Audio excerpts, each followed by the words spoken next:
제 동생 석희재 목사님이 신학교 방학 중에 미국에 가 있을 때였습니다. 언젠가 무슨 독감이었는지 석 목사님이 좀 많이 아파서 침대에 누워서 끙끙거리고 있었습니다. 그때 희은이와 주은이 그리고 승은이 석희재 목사님의 딸들과 막내 아들이 아빠의 그런 모습을 보고 측은했는지 다들 아빠를 함께 끌어안고 훌쩍거리면서 울기 시작했습니다. 문제는 바로 그 곁에 석희재 목사님 사모님이 혼자 멀뚱하게 서 있다는 사실이었습니다. 물론 아빠가 아파하는 모습 때문에 그랬을 줄 잘 알고 있지만 석 목사님 사모님은 자녀들이 엄마인 자기만 제쳐놓고 셋이서 함께 아빠와 한덩어리가 되어 울기까지 하는 장면에 뭔가 따돌림을 당하는 듯한 소외감을 느낄 수밖에 없었다고 토로했습니다. 짐작컨대 아마 석희재 목사님은 학기 중에 우리나라에 들어오는 까닭에 자녀들과 오랫동안 떨어져 있을 수밖에 없고, 그래서 그 아들 딸들도 매일 보는 어머니보다 아버지에게 좀 더 애틋한 감정이 생긴 것이 아닌가 생각이 됩니다. 이런 현상은 제가 우리 교회에서 다른 목사님 가정에도 보았습니다.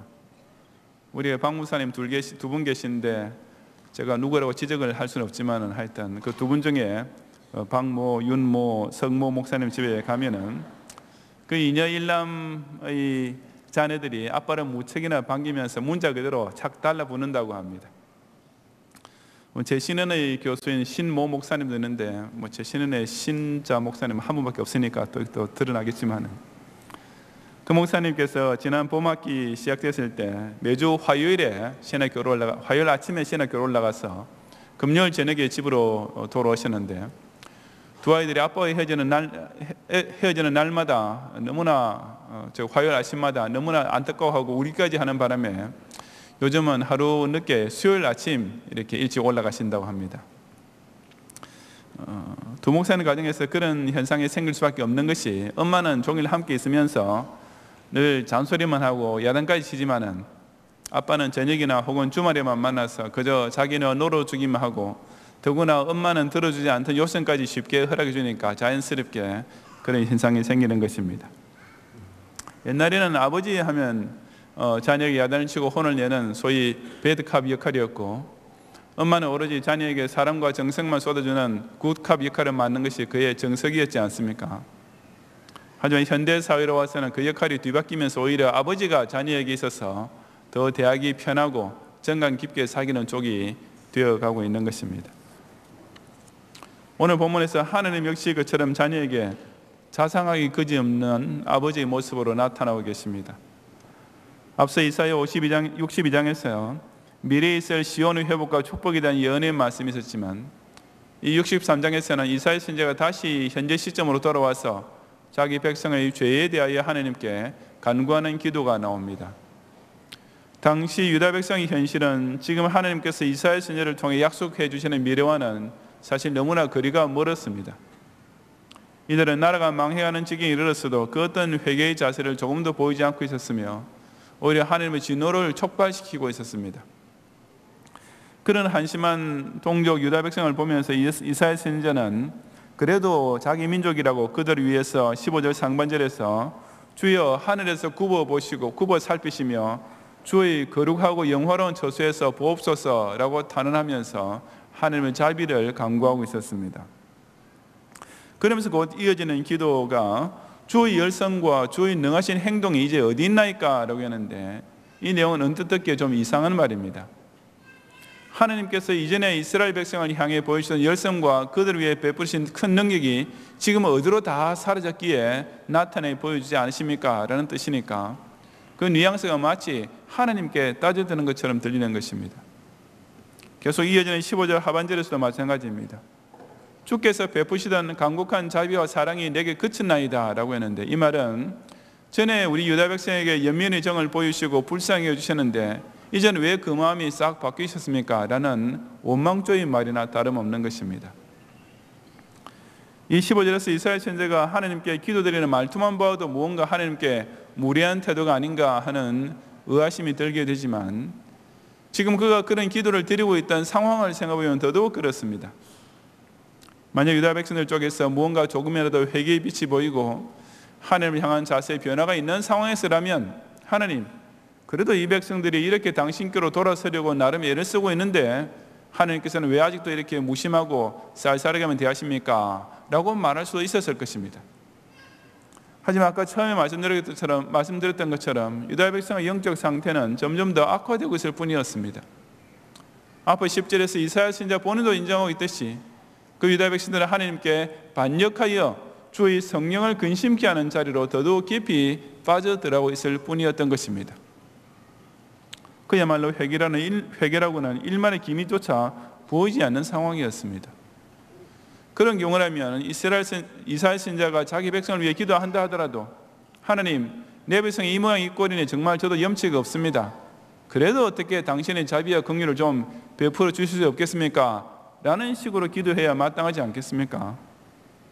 그럼에도 불구하고 지금 이사야 선지자는 마치 당연한 것을 요구하듯이 하나님, 이 백성을 향한 열성과 능력과 자비와 긍휼을 베풀지 않으시고 무엇하고 계십니까? 라는 내용의 기도를 올리고 있었던 것입니다. 이사야 선지자가 그처럼 일견당돌하게 보이는 기도를 드릴 수 있었던 근거가 도대체 무엇이었겠습니까? 그 놀라운 대답이 바로 이어지는 16절에 나옵니다. 바로 주는 우리의 아버지시라는 사실입니다. 아브라함은 우리를 모르고 이스라엘은 우리를 인정하지 아니할지라도 저 이스라엘 백성의 조상인 아브라함조차 그 못난 후손인 유다 백성을 모른다고 말하고 이스라엘 민족의 이름을 따오게 된 이스라엘, 즉 야곱도 그처럼 타락한 자기 자손을 인정하지 않게 되는 상황을 가정한 말입니다. 하지만 그처럼 육신적인 선조들은 혹 이스라엘 백성으로부터 등을 돌리는 일이 벌어진다 하더라도 여호와여, 주는 우리의 아버지시라. 즉 하나님께서는 여전히 이스라엘의 아버지가 되신다는 사실만큼은 요지부동인 것입니다. 왜냐하면 그 하나님은 옛날부터 주의 이름을 우리의 구속자라고 선포해 주신 분이시기 때문입니다. 즉 과거로부터 현재와 미래에 이르기까지 여호와 하나님은 그 자녀된 이스라엘이 아무리 실족과 범죄에 빠져 있어도 결국은 그들을 위한 구속자가 되실 수밖에 없다는 사실이 바로 이사야 선지자가 그런 기도를 드릴 수 있었던 근거였습니다.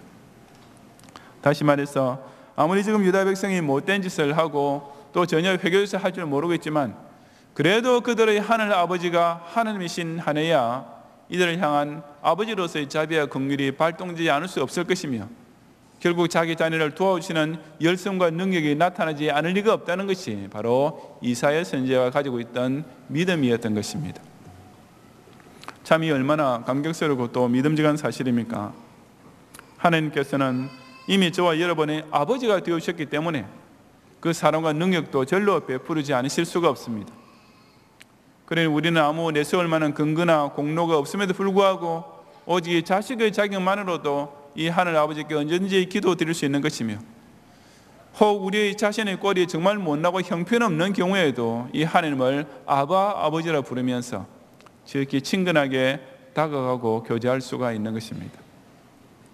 우리 경영어린이 선교원은 어린이들에게 바로 이 하늘에 계신 우리 아버지를 알게 하고 그 아버지의 자녀에 대한 행복을 가르치는 곳이 되어야 하지 않겠습니까? 유명한 작곡가 벨리니가 쓴 청교도라는 제목의 오페라가 있습니다.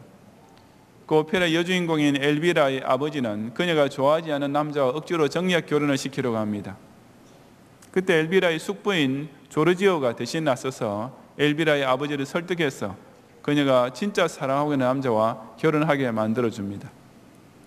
그 기쁜 소식을 듣게 된 엘빌라는 조르지오에게 사랑하는 숙부님, 당신은 제게 있어서 또 다른 아버지나 마찬가지예요. 이제부터는 저를 조카라고 하지 말고 딸이라고 부르세요 라는 내용의 아리아를 부릅니다. 그러자 조르지오도 내가 딸이라는 사랑스러운 이름을 부를 수 있게 되다니 라고 감격하면서 엘빌라로부터 아버지라고 불리게 된 것을 무척이나 행복해하는 아리아를 연이어 이중창으로 그녀와 함께 부르는 장면인 것입니다. 숙부가 조카로부터 아버지라고 불리는 것도 그렇게 행복한 일이라면 하물며 하나님께서 우리 경영선교원의 어린이들로부터 하늘에 계신 우리 아버지라고 불리는 것을 그 얼마나 기뻐하시겠습니까? 저도 그 아이들이 담임 목사님하고 부르며 달려오는 것이 그렇게도 사랑스럽게 보입니다. 물론 우리 선교원 교사들 역시 이 아이들이 선생님하고 부르면서 졸졸 따르라는 것이 비할 바 없이 즐거운 일일 것입니다.